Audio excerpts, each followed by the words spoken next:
Thank you very much. Thank you. Mr. Speaker, thank you. Thank you. Good morning. It's a real treat to be here with all of you. I want to thank ALEC again for the honor you bestowed on me last year in awarding me the Thomas Jefferson Award. It sits prominently in my conference room, and as a proud Virginian, I'm glad it's a bust of Thomas Jefferson, but I do want to just thank ALEC for the leadership that it has provided for all of us. And I want to wish all of you a congratulations, too. I've met some of you throughout the last year on the campaign trail, and I think, to quote my good friend Preston Baldwin here, wow, what a difference a year makes.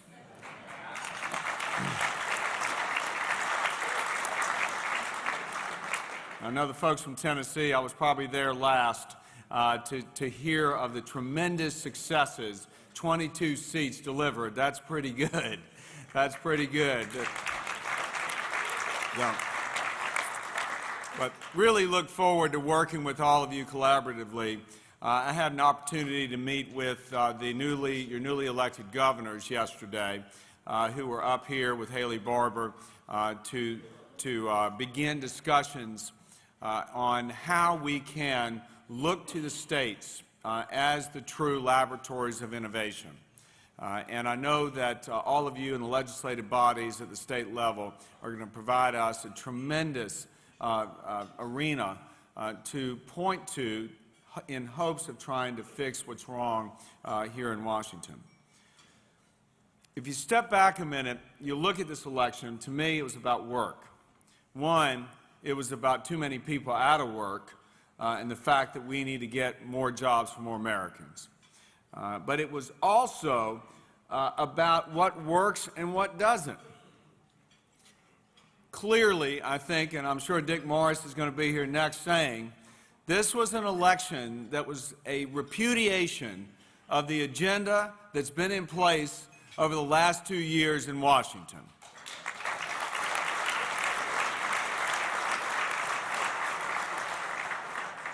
It wasn't necessarily that the American people were pining for our leadership yet. That's still yet to be proven, and we are looking at this opportunity we have as one that is golden, a golden opportunity for us to refocus America and to make sure that it is once again a country that stresses opportunity, responsibility, and success, because that's what we know has made this country what it has become.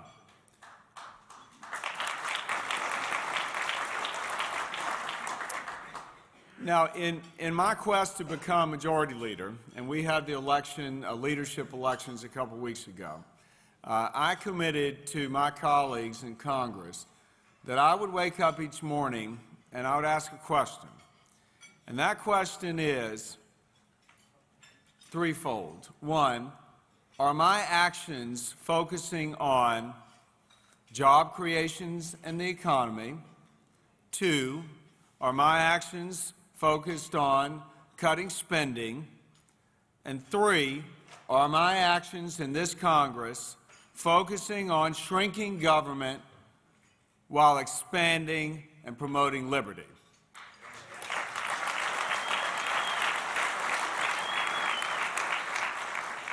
If not, why am I doing it? Why are we doing it? And that to me is the commitment that all of us have to make as we go about our responsibilities to uphold the trust that the people have put in us as their legislators, either at the federal level or the state or local level. Now, I've also been asked often about, well, are you Republicans going to work with President Obama? Well, I'll respond the same way I responded to the President when we were at the White House 2 days ago. And that is, Mr. President, if you continue to support deficits by the trillions, if you continue to support expanding government and bloating bureaucracies, if you continue to support Obamacare that threatens to crush our health care system, no, we're not going to work with you.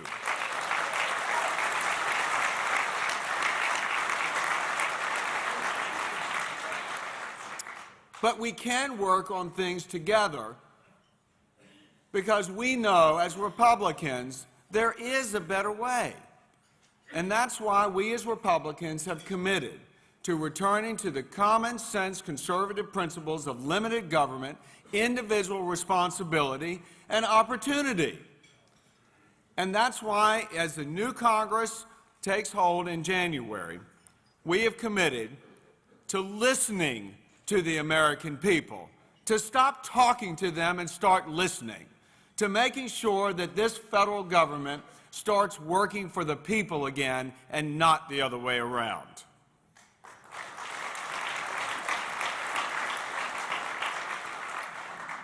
You will see a Congress that right away gets to work, number one, in putting across the floor of the House a bill that will repeal Obamacare.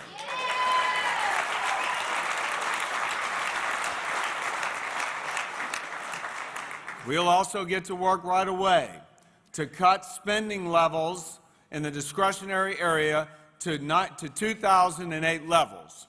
And you know what I say to that? Number one, it'll produce a savings in the first year alone of $100 billion to the taxpayers. But in reality, let's think about it.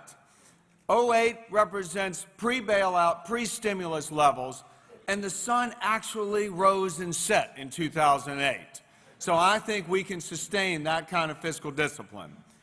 And yes, we are going to stand for stopping tax hikes, for cutting spending, so the small businesses of America can start doing what they do best, which is starting to compete, to innovate, and to lead the world again.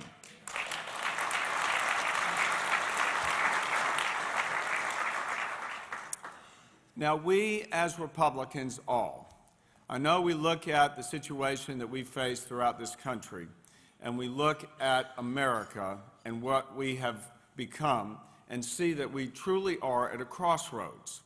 You know, this election, in a much broader sense, was about what kind of country do we want to be.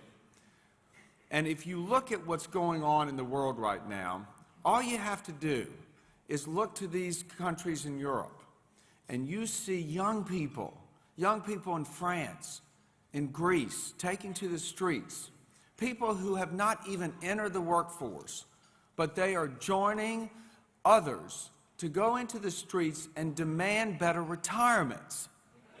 That's before they've even started to work. That's not the country that we want to be in America.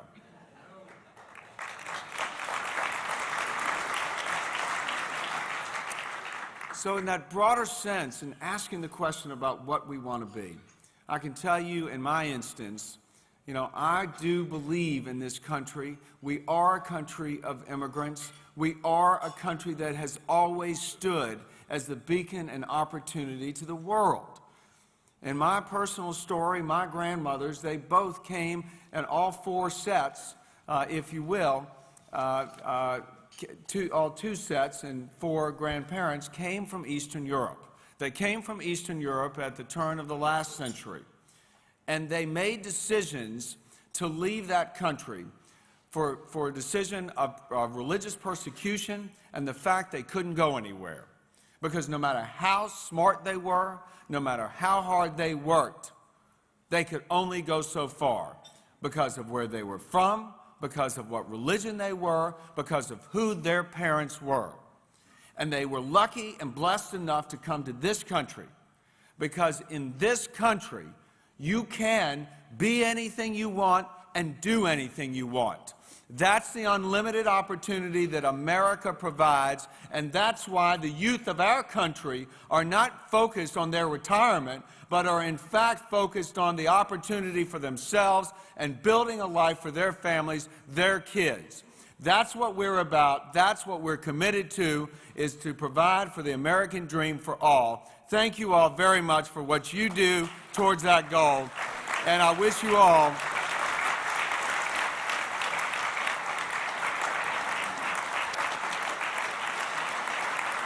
thank you. Thank you very much. Thank you. We can do this. We can work together as Republicans, bringing into the fold independents and like-minded Democrats in this country towards a better future. I wish you all a very happy holiday season. Merry Christmas, Happy Hanukkah, and Happy New Year. Thank you very much.